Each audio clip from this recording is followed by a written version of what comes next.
நம்முடைய முன்னாள் சட்டமன்ற உறுப்பினர் அன்பு தலைவர் திரு ஹெச் ராஜா அவர்கள், முன்னாள் ஆளுநர் அன்பு சகோதரி டாக்டர் தமிழிசை சவுந்தரராஜன் அவர்கள்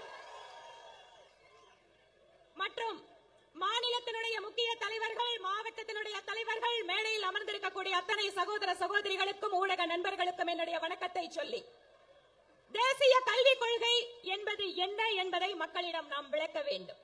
அன்பு சகோதர சகோதரிகளே, இன்றைக்கு ஒரு குடும்பத்திலே ஒரு குடும்ப தலைவனுடைய வருமானம் என்பது பெரும்பகுதி எங்கே செல்கிறது என்றால், நகர்ப்புற பகுதிகளாக இருந்தால் வீட்டினுடைய வாடகைக்கு செல்கிறது. இரண்டாவது மிகப்பெரிய செலவு குழந்தைகளுடைய படிப்பாக இருக்கிறது.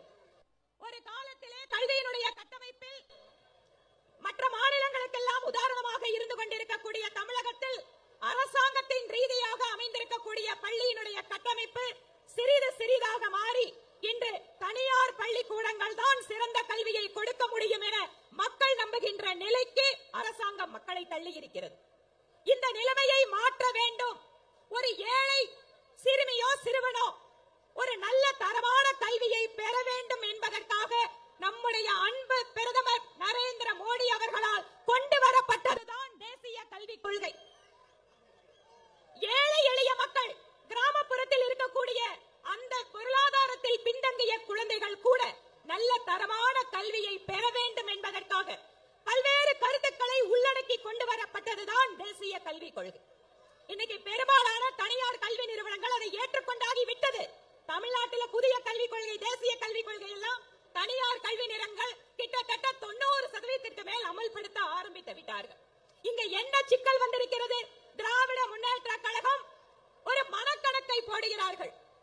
பிரதமர் மோடி அவர்களுக்கு எதிராக, பாரதிய ஜனதா கட்சிக்கு எதிராக தமிழகத்திலே ஒரு பொய் பிம்பத்தை கட்டமைக்க முடியும், அதன் மூலமாக தங்களுடைய அரசியலை நடத்த முடியும் என நம்புகிறார்கள். அதனால் தேசிய கல்விக் கொள்கையை இந்தியை திணிக்கிறார்கள் என்ற புதுக்கதையை உருவாக்குகிறார்கள். நம்முடைய பிரதமர் மோடி அவர்கள் நம்முடைய தாய்மொழியிலே படிக்க வேண்டும் என்பதில் அசைக்க முடியாத உறுதி கொண்டவர். அதனாலதான் இன்றைக்கு நீட் தேர்வு நம்முடைய குழந்தைகள் தமிழிலேயே எழுதலாம். பாதுகாப்பு படைகளுக்காக நடக்கின்ற தேர்வுகள் எல்லாம் இதுவரை பிராந்திய மொழிகள் கிடையாது. இப்போது நம்முடைய குடும்பத்தில் இருக்கக்கூடிய இளைஞர்கள், இளைஞிகள் பாதுகாப்பு படைக்கு செல்ல வேண்டும் என்றால் தமிழிலேயே எழுத முடியும் பரீட்சையை. இன்னும் எத்தனையோ விஷயங்கள். ஒவ்வொரு பிராந்திய மொழிக்கும் முக்கியத்துவம் கொடுத்து பாரத் மாதா கி, பாரத் மாதா கி, பாரத் மாதா கி. நம்முடைய மாநில தலைவர், மரியாதைக்குரிய மக்கள் தலைவர் அண்ணன் அண்ணாமலை அவர்களும், முன்னாள் சட்டமன்ற உறுப்பினர், மரியாதைக்குரிய முன்னாள் இன்றைய சட்டமன்ற கட்சியினுடைய பாரதிய ஜனதா கட்சியுடைய தலைவர் அண்ணன் நயினார் நாகேந்திரன் அவர்களும் உங்கள் மத்தியிலே வந்திருக்கின்றார்கள். நம்முடைய மாநில தலைவர் மேடைக்கு வந்துவிட்டார். பாரத் மாதா கி, பாரத் மாதா கி, பாரத் மாதா கி, பாரத் மாதா கி.